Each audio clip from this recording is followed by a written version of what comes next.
Hi, my name is Mitch Berg. I'm a software designer for a large St. Paul company to be named in the future time, and I'm opposed to instant runoff voting.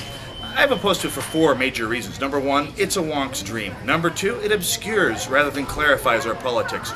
Number three, it makes what should be a simple process needlessly and pointlessly complex. And number four, it exposes a strange hypocrisy in the way we've been approaching our electoral politics for the last few years. Let's go through these one at a time. First of all, it is a wonk's dream. People have been voting amongst themselves, in their tribes, in their families, although not my family, for thousands of years. As long as people have been having to get along together, there have been some form of election or another. It's always been a fairly simple process.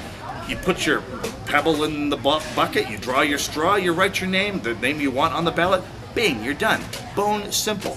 That is all out the window with instant runoff voting, where you have to follow some picayune concept of ranking people, which, by the way, may not necessarily be people you know anything about. Takes us to point two.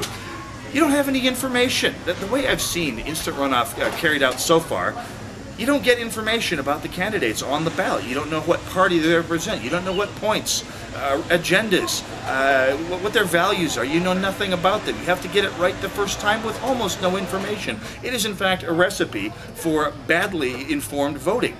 And the results, you don't get a 51% plurality with your votes, which, like it or not, does in fact sap the legitimacy of whatever government is elected. Whatever your end result from the election is, loses legitimacy in the eyes of those who may oppose that government.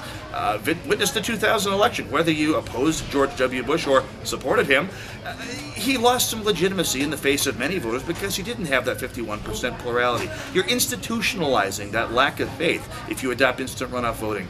Third point, usability. The simplicity. There's a principle in human interaction design with any kind of system, whether it's an electoral system, a camera, a computer system, whatever it is. The basic bromide is to keep it short and sweet. Keep it simple, please. KISS is the name of the principle, and this principle doesn't do that. I'm a usability practitioner.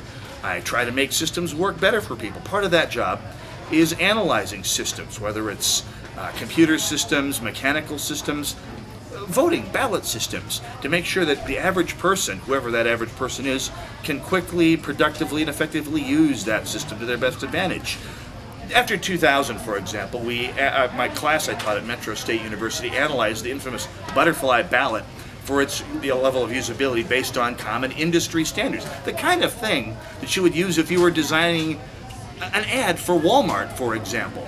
It flunked miserably. Now this was an extremely simple thing, simply punching a hole for one recipient of your vote in 2000.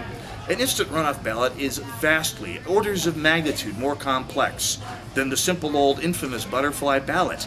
And in fact, how complex is it? We have empirical results that show how complex, pointlessly so, that this is. After the Minneapolis referendum that led to the adoption of instant runoff voting in that United City, an exit poll showed that 92% of the people didn't understand how it worked. They don't understand the system. Elections voting should not take training. It should not take a user's manual. It should use behaviors that have been adapted throughout human history for the simplicity of choosing a favorite. It's that simple, ladies and gentlemen. Finally, I think it's fascinating that up until the 2006 elections, one of the great threats that some of the punditry was seeing to our democracy was the notion that voting machines were unreliable and in fact could be fixed. Now, the Democrats won the 2006 election and those complaints went right out the window. Oddly enough, go figure. But I think it's interesting that a lot of the same people who were raising the most ruckus about Diebold and its stranglehold on democracy up until November 6, 2006, have suddenly become very quiet about the subject of developing a system that will be orders of magnitude more complex, orders of magnitude more prone to abuse, orders of magnitude more difficult to police and verify the security of. It makes no sense, ladies and gentlemen. Instant runoff voting, it violates the common principles of human-computer interaction, thousands of years of human conceptual modeling for how to conduct elections, and by the way, many of its proponents own paranoia about technology. There is no valid, viable, morally acceptable reason to adopt instant runoff voting. It's a terrible idea. Thank you very much.